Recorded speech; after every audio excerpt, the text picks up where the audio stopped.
మమతా కులకర్ణి 1990వ దశకంలో బాలీవుడ్ ని ఒక ఊపు ఊపిన హీరోయిన్. అంతేకాదు ఫారిన్ కంట్రీస్ లో పెద్ద పెద్ద చదువులు, అండర్ వరల్డ్ డాన్ తో డేటింగ్, పెద్ద పెద్ద స్టార్ హీరోలు కూడా ఆమెతో కలిసి యాక్ట్ చేయటానికి తెగ ఆరాటపడేవారు. అది ఒకప్పటి మమతా కులకర్ణి రేంజ్. బెంగాలీ, హిందీ, తమిళ్, తెలుగు, కన్నడ, మలయాళం ఇలా ఎన్నో చిత్రాలలో నటించింది. ఒకటి కాదు, రెండు కాదు, ఎన్నో హిట్ సినిమాల్లో తన గ్లామర్ చూపిస్తూ కుర్రాళ్లకు నిద్రలేకుండా చేసింది.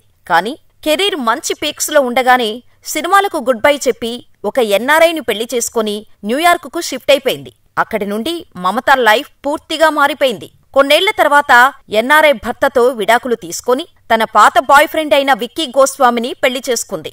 విక్కీ గోస్వామికి దుబాయ్ మరియు నేపాల్ కేంద్రంగా డ్రగ్స్ సప్లై చేసే వ్యాపారం ఉంది. ఇక విక్కీని చేసుకున్నాక మమతా కూడా డ్రగ్స్ కి బానిసగా మారింది. అక్కడే అసలు చిక్కు వచ్చింది. భర్త విక్కీతో పాటు మమతా కూడా డ్రగ్స్ రాకెట్లోకి దిగింది. అలా ఏప్రిల్ 12, 2016న థానే పోలీసులు 2 కార్లను అడ్డగించారు. ప్రయాణికుల వద్ద 2-3 కిలోల ఎఫిడ్రిన్ పౌడర్, మాదక ద్రవ్యాల చట్టం కింద నియంత్రిత పదార్థం ఉన్నట్టు గుర్తించారు. దాంతో ఆ వాహనాల డ్రైవర్లైన మయూర్, సాగర్లను అదుపులోకి తీసుకున్నారు. ఈ సరుకు విలువ 80 లక్షలకు పైగా ఉంటుందని, నిందితులిద్దరూ ఫార్మాస్యూటికల్ కంపెనీకి చెందిన ఫేక్ ఐడీ కార్డులను కలిగి ఉన్నారని తేలింది.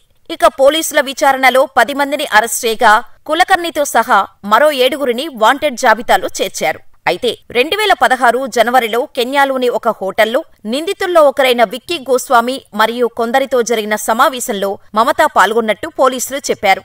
ఈ కుట్రలో మహారాష్ట్రకు చెందిన కంపెనీ నుండి కెన్యాకు మెథాంఫెటమైన్ ను తయారు చేసేందుకు ఎఫెడ్రిన్ పౌడర్ ను రవాణా చేయటం జరిగింది. దీనిని విక్కీ గోస్వామి మరియు డాక్టర్ అబ్దుల్లా ప్రపంచవ్యాప్తంగా విక్రయిస్తారు. నిందితులందరూ డ్రగ్స్ అమ్మి దాదాపు 2000 కోట్లు అక్రమంగా సంపాదించారు అని ప్రాసిక్యూషన్ పేర్కొంది. అయితే వారిలో మమతా కూడా ప్రధాన నిందితురాలు.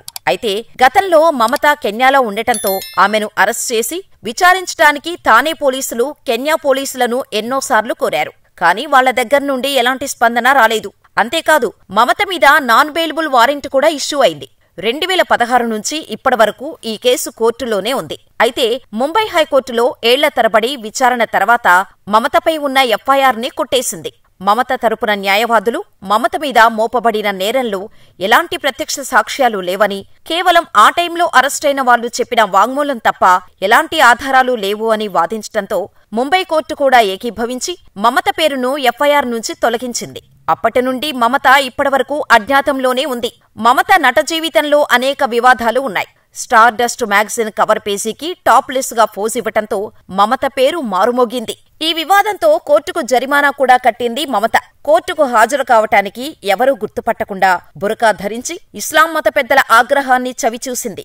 మాఫియా డాన్ ఛోటా రాజన్తో మంచి రిలేషన్ ఉంది ఆమెకు. తన కారణంగానే సినిమా అవకాశాలు కూడా దక్కించుకుందనే పుకార్లు ఉన్నాయి. అయితే ఇన్నేళ్ల అజ్ఞాతం తర్వాత దాదాపు 25 సంవత్సరాల తర్వాత ఇండియాకు వచ్చింది మమత. మళ్లీ సినిమాల్లో నటిస్తుందని అభిమానులు భావించారు. కానీ ఎవరూ ఊహించని విధంగా ఈ స్టార్ హీరోయిన్ సన్యాసం తీసుకుంది. ఉత్తరప్రదేశ్లోని ప్రయాగ్రాజ్లో గంగా, యమున, సరస్వతి నదుల త్రివేణి సంగమంలో 144 ఏళ్ల తర్వాత మహాకుంభమేళా జరుగుతుండగా అక్కడే ఆమె సన్యాసం పుచ్చుకుంది. శుక్రవారం జనవరి 24న కిన్నార్ అఖాడాలో ఆచార్య మహామండలేశ్వర్ డాక్టర్ లక్ష్మీనారాయణ త్రిపాఠి సమక్షంలో మమతా కులకర్ణి సన్యాస దీక్షను స్వీకరించింది. ఈ క్రమంలోనే తన పేరును కూడా మార్చేసుకుంది. మమతా కులకర్ణి కాకుండా శ్రీయామి మమతా నందగిరిగా మార్చుకుంది. కాషాయ దుస్తులు ధరించిన మమతా కులకర్ణి మెడలో రుద్రాక్షమాల, భుజానికి వేలాడుతున్న జోలతో ఉన్న ఫోటోలు, వీడియోలు ఇప్పుడు సోషల్ మీడియాలో తెగ వైరల్ అవుతున్నాయి. దీంతో మమతా కులకర్ణి సాధ్వి ఫోటోలు చూసి ఆమె అభిమానులు షాకవుతున్నారు. ఈ క్రమంలోనే స్వయంగా మమతా కులకర్ణి కొన్ని వీడియోలను తన ఇన్స్టాగ్రామ్ పేజీలో పోస్ట్ చేసింది. ఈ ఫోటోలో పూర్తిగా సాధ్విగా మారిపోయిన మమతా కులకర్ణి కనిపిస్తోంది. ఇక సన్యాసం తీసుకున్న తర్వాత మాట్లాడిన మమతా కులకర్ణి తాను ఈ మహాకుంభమేళాకు రావటం సంతోషంగా ఉందని తెలిపింది. సన్యాసం స్వీకరించటం తన అదృష్టంగా భావిస్తున్నానని చెప్పింది. ఇక నుంచి తన పేరు మమతానందగిరి సాధ్వి అని వెల్లడించింది. ఈ నెల 29వ తేదీన మహాకుంభమేళాలో మౌని అమావాస్య సందర్భంగా రాజస్నానం చేసి విశ్వనాథ ఆలయానికి వెళ్తానని మమతా కులకర్ణి తెలిపింది. ఆ తర్వాత అయోధ్యకు వెళ్లి అక్కడ విరాళమిస్తానని చెప్పింది. ఒకప్పటి స్టార్ హీరోయిన్ ఇప్పుడు ఒక సాధారణ సన్యాసి అయింది. మరి మమతా కులకర్ణి సన్యాసిగా మారటంపై మీ అభిప్రాయమేంటో మాకు కామెంట్ చేయండి.